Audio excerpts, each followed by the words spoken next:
If you have the data set in the form of data frame, you have to apply the data frame structure. So this data frame is also being created using this name. So this is the one step where the data frame has been created. Now you can replace the data frame using this process. So you are creating a data frame for this. So now you can, what you can do, you are trying to put the fillers in for the data frame.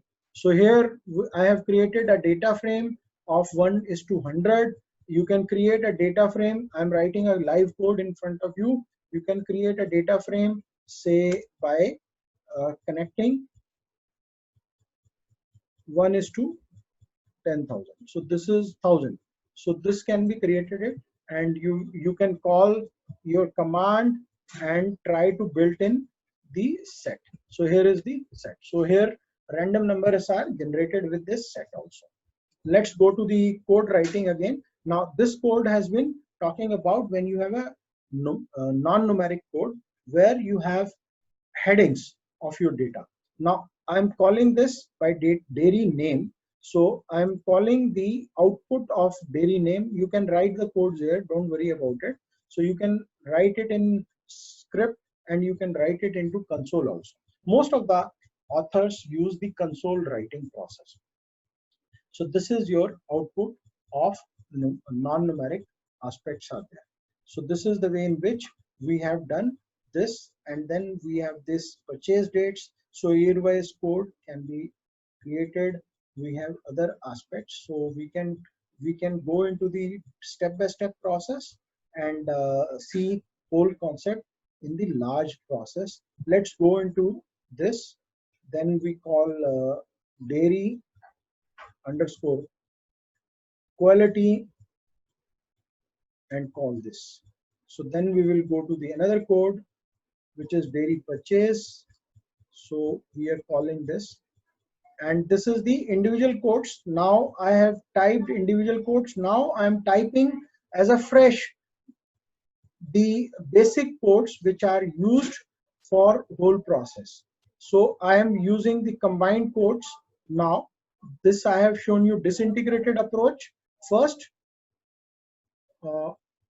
and then I am trying to make you show the integrated approach. Let's take a now integrated approach.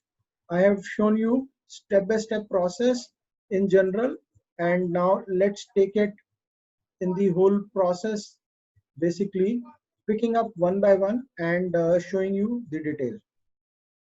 So this is one code, and it is a sequel of code. Now I'm using the sequel of code for our convenience. So combined codes will be shown, and first of all I have shown you decentralized approach to see non-combined approach. uh, uh, okay, this is an error has been emerged. Let me pick up the code up to here. So I'm picking up a code up to here where comma is there. So just see, the moment you make a mistake of applying some codes which creates a nuisance in the system, will create a conflict in the system. So this is the another code which I am picking up with the commas. Please make sure that your complete code get punched in, and the moment if you punch in partial code, it will give you a partial results. So this is the SQL code I'm using right now, and I'm removing the debugging the code if there is an error which I have picked up. Then this is this aspect here, and lastly I'm going into the final phase of code retrieval. So here is the print command. So here is the print command. Yes, you can have an error in this. You can rectify the error by print will not come. So default, the moment I have committed some mistakes in the codes, it will not show the right kind of a result. So let me pick up the code which is error free up to this. So this is what is the real codes. So I'm just picking up real codes. I enter this. There is unexpected error because of code writing. I think Let me take this with the great aspect. Let me, so there is an error in the code. So how to rectify this error? So maybe I have created some mistake with respect to comma somewhere, and because of that the codes are not functional and I'm unable to perform the function. This is the error. So let us take, because when you are doing live sessions, these errors will definitely disturb your working. So don't you worry, let me debug it with the same script and show you the application.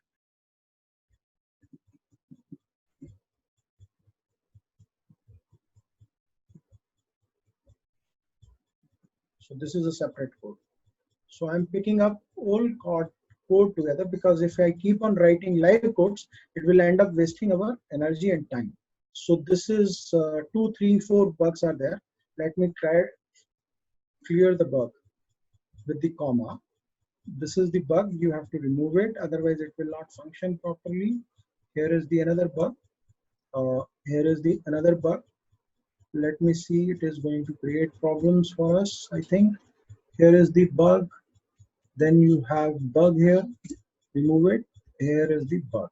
So this is still not creating, it is a, yeah, so this is what is the functional error I have committed.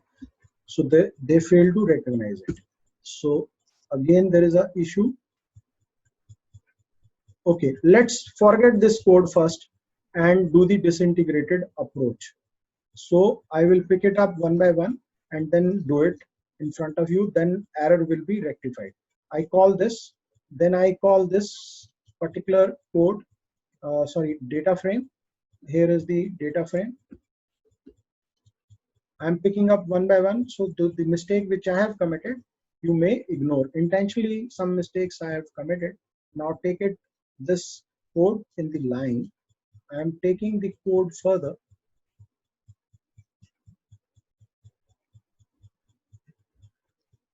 So here is, sometime this kind of a problem emerged. So this is further codes written. Then I am taking this particular value code. Yes, here is the code. Yes, this is the purchase years. Yes, I'm picking up the purchase year. All blue. If anything is in blue, it means you are on the right path. But if anything which comes into red, it means you have committed a mistake in writing a code. So this is unexpected error. So we have dealt up to this a complete details and our codes are specified. So let me run, let me pick up this and then write this. So if you see it, don't take it otherwise, because this code has to be get rectified, and once you rectified the code, it will function. So these bugs will definitely come into the code portions. So here we have run the command. So all codes are functioning properly. Now what we call it the final code, which has to be primary data code. Let me check whether it is functioning or not. If it is functioning, wonderful. Otherwise, we don't worry about it. So this is the